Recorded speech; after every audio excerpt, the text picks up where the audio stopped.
बहू का नेग। शीना को उसके ससुराल वालों ने एक शादी में पसंद कर लिया था।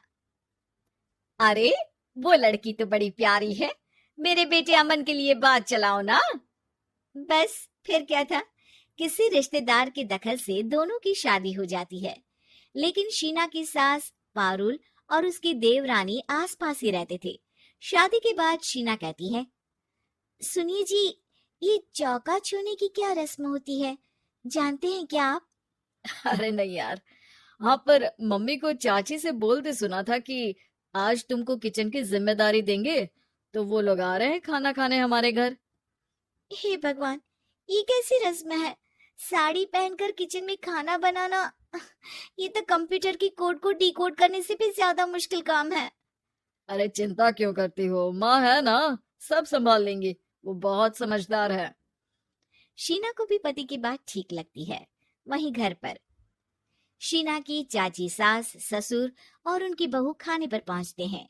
शीना की चाची सास उसकी सास से कहती है, अरे कहाँ है दीदी, आप अभी भी किचन में हैं क्या? रस्म बहू की है या आपकी? चाची की बहू कहती है, और हमारी चौका छूने की रस्म थी तो हम तो सुबह 4 बजे ही किचन में पहुंच गए थे। अरे तेरी ताई ने सर पर चढ़ा रखा है बहू को। शीना सबकी बात सुने बगैर सामने आती है। अरे आज तो तेरी चौका छूने की रस्म थी ना, तुम ही देर से आई हो। वो चाची, मुझे ना साड़ी बांधने में देर हो गई। तो वक्त से उठा करो ना, पता है जब नई शादी है, रस्में होनी है, तो फिर थोड़ा कम आराम कर लोगी तो कुछ घट नहीं जाएगा। शीना की सास को बहुत बुरा लगता है कि चाची उसकी बहू से ऐसे बात कर रही है। अरे शीना, चलो किचन में, मैं तुम्हें समझा देती हूँ कि कैसे क्या करना है। देखो, मैंने सब बनाकर यहाँ रख दिया है, तुम्हें सिर्फ हलवा बनाना है, उसकी भी पूरी तैयारी कर दी है बेटा। बस किशमिश डालकर हलवा में मिलाकर लेकर आ जाना। बस फिर क्या था, एक एक कर शीना सारा खाना टेबल पर लगा देती है। अरे बहू ने इतना सब बना दिया, वाह जी वाह।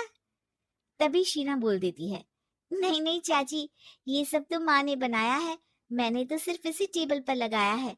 वो साड़ी पहनकर काम करना अभी थोड़ा मुश्किल होगा ना। चाची सास तो सुनकर मानो बेफर ही जाती है। ये क्या बात हुई दीदी, मैं जब शादी कर कर आई थी तो आप बड़ी थी, पर किचन में ना आप आई और ना माँ जी। हाँ, क्योंकि उस वक्त मैं बहू थी और मुझे सास के हिसाब से काम करना था, लेकिन अब मैं सास हूं तो मैं बहू को वैसे ही बनाऊंगी ना, जैसा कभी मैं बनना चाहती थी। खैर, चाची सास खाना खाकर वहां से चली जाती है। कुछ दिनों बाद, अरे शीना, ये क्या पहन रखा है? हे भगवान, इस परिवार में क्या हो रहा है? अरे क्या हुआ छोटी, इतना क्यों चिल्ला रही हो? इसने पहना क्या है? अरे दीदी, क्यों इतनी छूट दे रही हो? शीना जो कि सलवार सूट पहने खड़ी थी, चाची के गुस्से को देखते ही अंदर चली जाती है। देख छोटी, हम दोनों को आज की बहुओं से तुलना नहीं करनी चाहिए। वो दौर अलग था, आज का वक्त अलग है। देखिए दीदी, ये तो परंपरा है, हमारी सास ने हमें दी और आगे हमें अपनी बहुओं को देना है।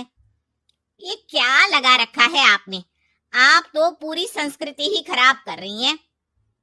ये बोलकर चाची सास वहां से चली जाती हैं। शीना की सास चाची की बात से परेशान होकर रोने लगती है। तभी उसका पति वहां आ जाता है। अरे क्या हुआ भाग्यवान, फिर तुम्हारी देवरानी तुमको ताने देकर चली गई है क्या? हाँ, पता नहीं मैं ठीक कर रही हूँ कि नहीं, पर मुझे तो बहू के सूट पहनने में कुछ गलत नहीं लगता। अरे लोगों की बहुएं तो न जाने क्या क्या पहनकर घूम रही हैं, मैं तो उसे भी बुरा नहीं मानती। ये क्या मेरी गलती है? अरे नहीं, बिल्कुल नहीं, अपने किए फैसले का सम्मान करो, ठीक है सब। कुछ दिन निकल जाते हैं। फिर आता है शीना का पहला करवा चौथ। अरे शीना बेटा, यह त्योहार हमारे घर में बहुत मायने रखता है, तुम शाम की पूजा के लिए अच्छे से तैयार हो जाना। और सुनो, चाची सास और उनकी बहू भी यहाँ आएंगी पूजा के लिए, तो खाना भी बनाना है, वो मैं बना लेती हूँ। तुम बस आज के दिन साड़ी पहनना बेटा। शीना समझ नहीं पाती है कि चाची सास के आने पर उसकी सास उसे साड़ी पहनने को क्यों बोलती है। नहीं नहीं माँ जी, मैं सारा खाना बना लूंगी, आप उसकी चिंता ना करिए, अब तो मैंने सब कुछ सीख लिया है। शीना की सास उसकी बात पर खुश हो जाती है। छोटी को पता न चले कि मेरी बहू घर में सूट पहनती है, तो मैंने आज साड़ी पहनने को बोल दिया। क्यों लोगों को बिना वजह बात बनाने का मौका दे। शाम को सब पूजा पाठ करके बैठे होते हैं कि चाची सास की बहू चाची सास से कहती है, माँ जी, आज के दिन तो आप लोगों के घर बहुओं को नेक दिया जाता है ना। हाँ हाँ बहू, बोलना, तुझे तेरी सास से क्या चाहिए। हाँ शीना बेटा, तू भी बता दे कि तुझे क्या चाहिए। मम्मी जी, मुझे ना आपका वो रानी हार चाहिए जो आपने अभी पहना है। चाची सास थोड़ा हिचकिचाते हुए कहती है, हाँ हाँ हाँ, ले लेना, सब तेरा ही तो है। तुझे कौन सा हार चाहिए बहू। माँ जी, मुझे नेक में आपसे परमिशन चाहिए कि आप मुझे नौकरी की इजाजत दें।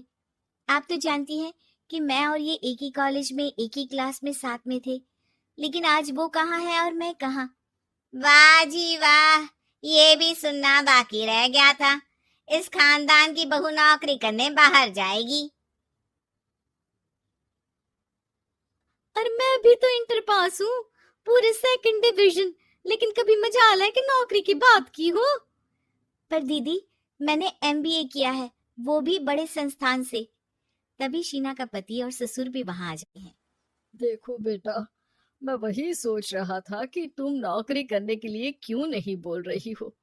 मुझे लगा शायद तुम नौकरी करना नहीं चाहती हो।